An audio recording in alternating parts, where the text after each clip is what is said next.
أعوذ بالله من الشيطان الرجيم. بسم الله الرحمن الرحيم.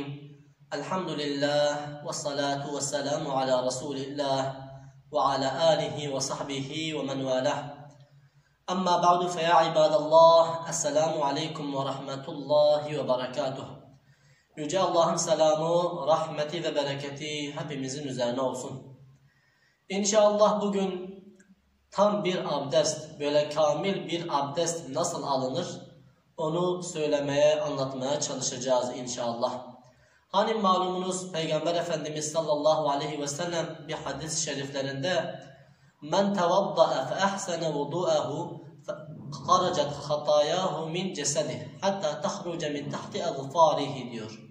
Yani kim abdest alırsa ama abdestini böyle mükemmel bir şekilde, kamil bir şekilde, tam bir şekilde, güzel bir şekilde, yani sünnetlerine, işte mekruhlarına, farzlara, bunlara dikkat ederek abdestini alırsa cesedinden günahları, hataları dökülür.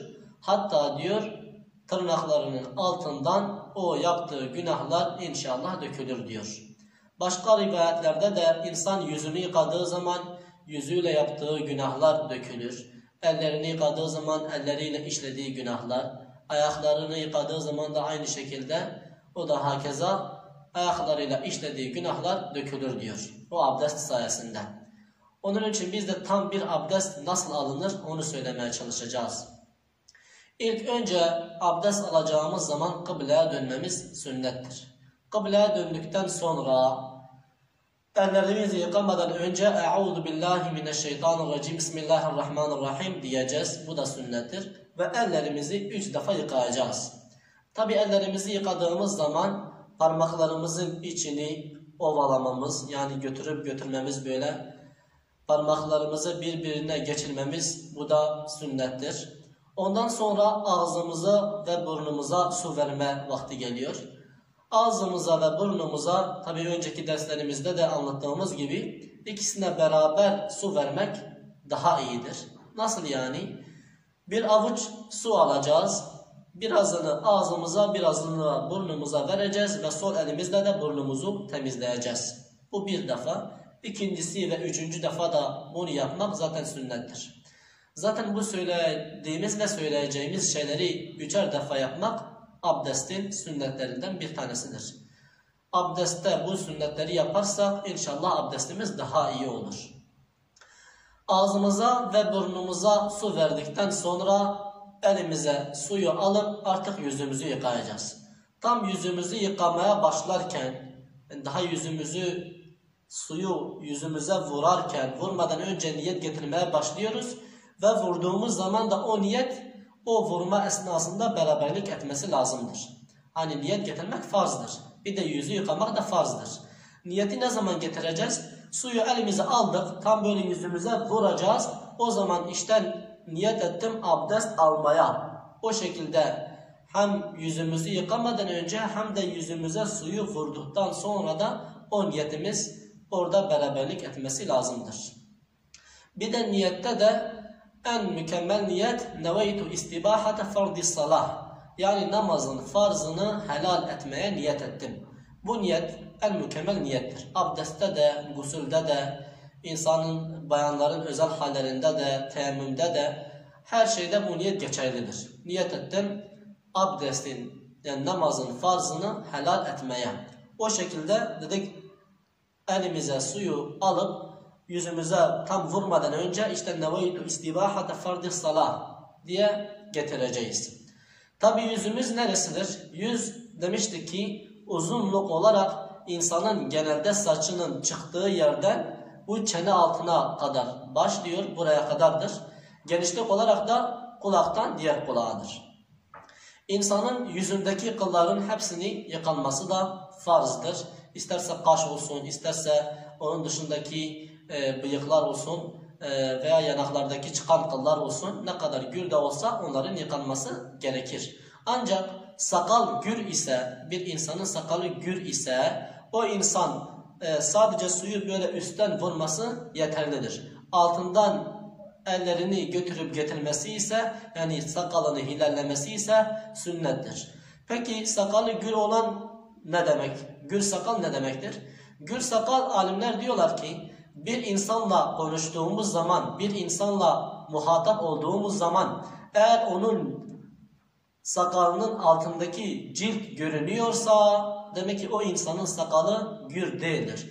Dolayısıyla o insan sakalını yıkadığı zaman sakalının altındaki teni de cildi de yıkaması lazımdır, farzdır.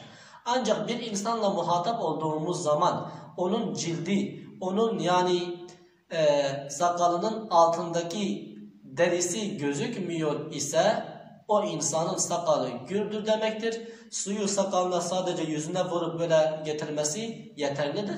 Ancak onun için sünnet olan o insanın parmaklarıyla sakalını hilallemesidir.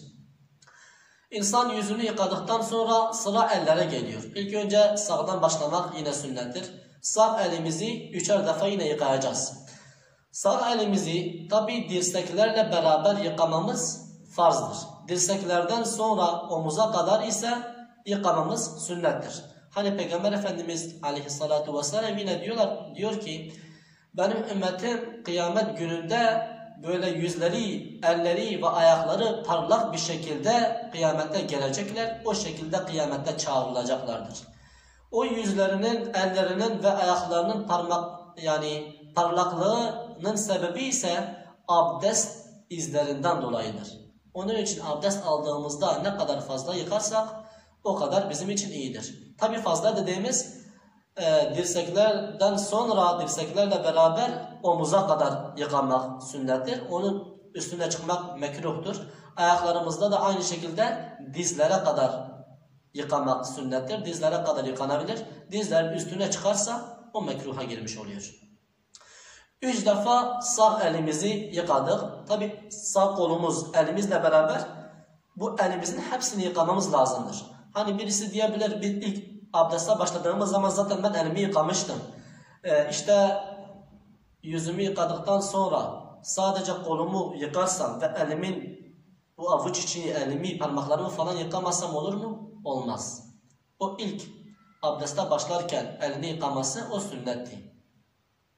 Yüzünü yıkadıktan sonra ise kollarıyla beraber elinin hepsini yıkaması farzdır.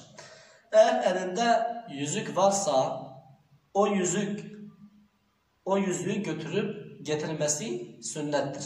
Ne zaman sünnettir?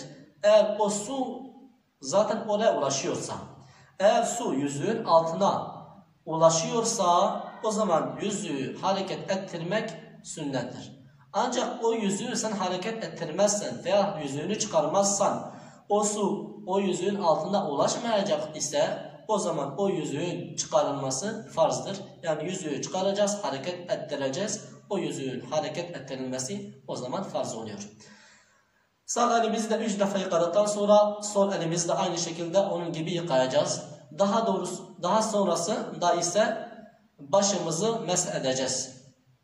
Mesh nasıldır? Elimizi ıslatacağız. Islattıktan sonra başımızın sınırında olan yerlerden bir tanesine elimizi sürersek, isterse başımızdaki kıllar olabilir, isterse normal deri olsun fark etmez. Veya isterse bir avuç su aldık, başımıza koyduk veya hiç elimizi değdirmeden o suyu başımızın üzerine koysak bu mesh hepsi yerine geçer. Ancak meshin en mükemmel şekli ise elimizi böyle suya vuracağız. Bu baş parmakları kulağın bu tarafına getireceğiz ve böyle götürüp getireceğiz. Bu bir defa. İkincisinde de elimizi ıslatacağız. Bu şekilde koyacağız. Arka tarafa götürüp getireceğiz. Bunu da 3 şekilde yapmak sünnettir. Daha sonrasında ise kulaklarımızın mesh edilmesi yine sünnettir. Kulakları nasıl yapacağız? Bu baş parmaklarımızı yani işaret parmağımızı daha doğrusu işaret parmağımızı kulağımızın içine ve bu baş parmağı ise kulağın dışına götüreceğiz. Hani bu şekilde işaret parmağıyla kulağımızın içini yaparken bu baş parmağımızla da kulağın arka tarafını yapacağız. Ve sonrasında ise elimizi ıslatıp böyle kulaklarımıza vuracağız. Bunu da 3 defa yapmak sünnettir. Daha sonrasında ise ayaklarımıza geldik. Ayakların da yıkanılması malumunuz farzdır. Ayakları tabii ki aşık kemikleriyle beraber yıkanması farzdır. Aşık kemiğinden sonra insanın dizine kadar yıkanması ise sünnettir. Hani maksat kıyamet gününde parlaklığı daha fazla olsun diye oraya kadar da yıkaması sünnettir. Onun fazlasını yıkaması ise mekruhtur. Tabi insanın ayaklarını yıkarken özellikle topuklarına, özellikle kışın soğuk olduğu için bazen insanlar topuklarına dikkat etmeyebiliyorlar. İnsan kışta veya normal zamanlarda da topuklarına suyun ulaştığına tam bir şekilde kani olması lazım. Ona dikkat etmesi lazım. Bir de ayak parmaklarını böyle hilallemesi sünnettir. O hilalleme nasıl oluyor? Diyelim bu ayaktır. Sol ayak elimizin serçe parmağını sağ ayağımızın serçe parmağından başlıyoruz. Sol elimiz bu diyelim ayağımızdır. Sağ ayağımızın serçe parmağından böyle başlıyor. Sol ayağımızın baş parmağından devam ediyoruz ta sol ayağımızın serçe parmağına kadar. Bunu da bu şekilde yapmak sünnettir. Ancak bazı insanların parmakları yani ayak parmakları birbirinin üstüne çıkıyor. Yani onu açmadığınız zaman oraya su ulaşamıyorsa o zaman onun açılması farzdır. Ki oraya su ulaşsın diye. Bazı insanlar böyle ayaklarının parmakları birleşmişse yani ayrı ayrı değildir, birleşiktir. İnsan kendine zulmetse onu böyle açması o zaman harama girmiş oluyor.